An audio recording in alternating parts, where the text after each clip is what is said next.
नमामि बाबा निरालंबमिशम।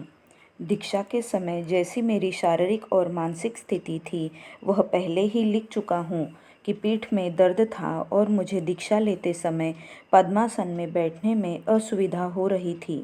वरिष्ठ अफसर की अनीतिपूर्ण तथा अनिष्टकारी कुचेष्टा और कार्यालय के विषाक्त वातावरण ने मन को झकझोर कर अस्त व्यस्त कर दिया था। दीक्षा लेकर लौटने के एक सप्ताह के अंदर ही मुझे पूर्वी पाकिस्तान के सीमावर्ती क्षेत्र का दौरा मोटार लॉन्च में नदी मार्ग से करना पड़ा, क्योंकि उन दिनों उस क्षेत्र में पूर्व पाकिस्तान, अब बांग्लादेश से भारत में सुपारी का अवैध आयात धड़ल्ले से चल रहा था। यह दौरा लगभग एक सप्ताह तक चला और बराबर नदी मार्ग से चलने के कारण इस अवधि में फिर ठंड लगने से दर्द और अधिक बढ़ गया। साथ ही बुखार भी आने लगा और बद्ध होकर मुझे दौरे से लौट आना पड़ा।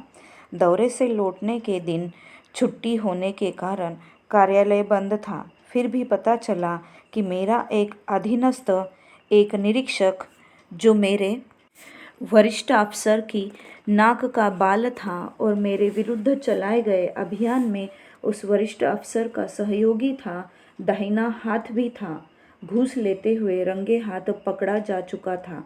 अफसर महोदय इस कुचेष्टा में थे कि उस निरीक्षक का पाप मेरे सिर थोप दिया जाए।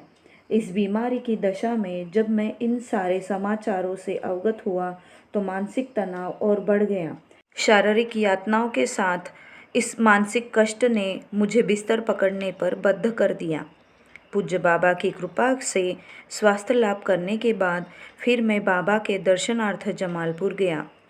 परम पूज्य बाबा के दर्शन करने का यह मेरा दूसरा अवसर था। साधना संबंधी कुछ उपदेश देने के बाद बाबा ने कहा, नगीना, मैं अपने शिष्यों की परीक्षा लेता हूँ। मैंने बिना कुछ सोचे समझे कह दिया, लिया जाए, जितनी परीक्षा लेनी चाहे, मैं परीक्षा से भागता नहीं।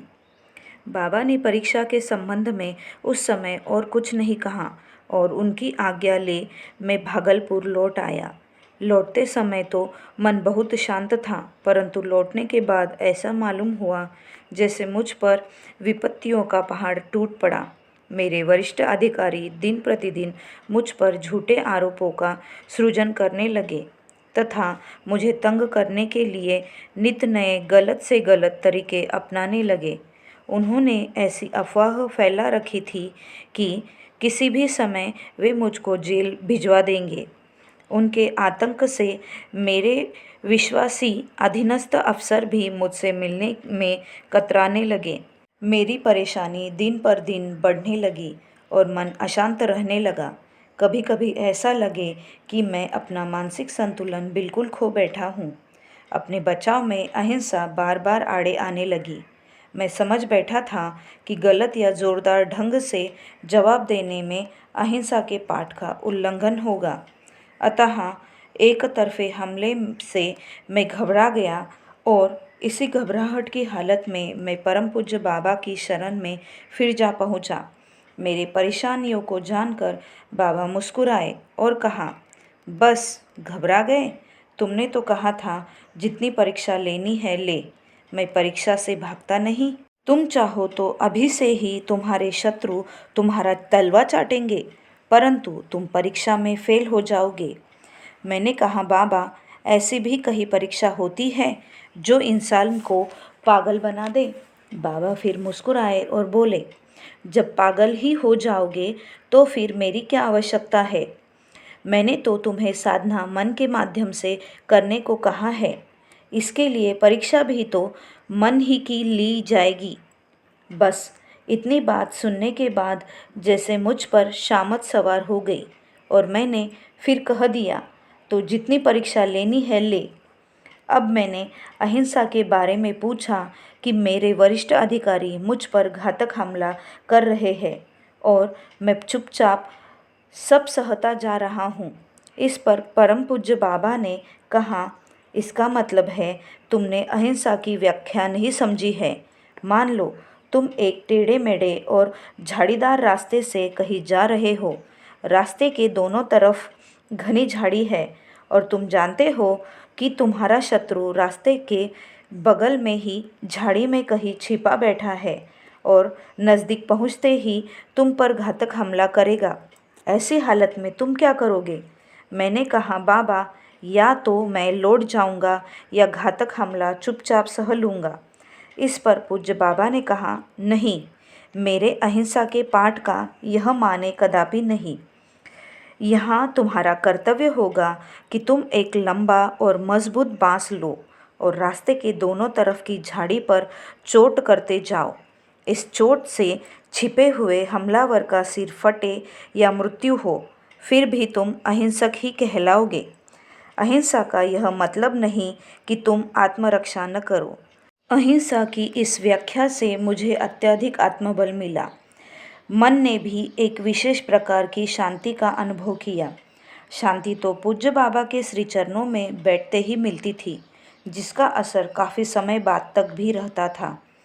उपदेशों के बीच पूज्य बाबा ने बताया कि इष्ट मंत्र की सही पहचान किसी साधक के लिए यह है कि उसने जिस स्थिति में दीक्षा ली, साधना करने से वही स्थिति और भी उग्र रूप धारण कर लेती है। यदि दुखात्मक स्थिति में दीक्षा ली है तो दुखों का पहाड़ टूट पड़ेगा, और सुखात्मक स्थिति में दीक्षा ली है तो सुख भी प्रचुर मात्रा में आने लगेगा। इष्ट मंत्र संस्कार रूपी बारूद में चिंगारी जैसा काम करता है, परंतु साधना करते रहने से मनोबल बढ़ा रहेगा और साधक आसानी से सुख और दुख की उग्रता तथा प्रचुरता को झेल लेगा। इन दोनों हालतों में गुरु से संपर्क अत्यावश्यक ही नहीं, लाभदायक भी है। बाबा का यह उपदेश मेरी निष्ठा को और अधिक बढ़ा दिया और मैं दृढ़तापूर्वक साधना करने लगा। जब भी मन व्यग्र हो उठता, समय निकालकर परम पूज्य बाबा का दर्शन और चरण स्पर्श कर लेता था, जो मेरे लिए शक्तिवर्धक का काम करता था। इस बार भी मुझे सुबह के समय ही पूज्य बाबा का दर्शन करने का सौभाग्य मिला था और निर्धारित समय को समाप्त होता देख मैंने बाबा के चरणों में सिर टेका और चला आया। भागलपुर लौटने पर बाबा की अहिंसा की व्याख्या याद कर और उनका नाम ले मैं भी हमले तथा जवाबी हमले करने लगा, परंतु इसी बीच मुझ में भय वृत्ति इतनी तीव्र हो चली कि मैं कदम कदम पर डरने लगा।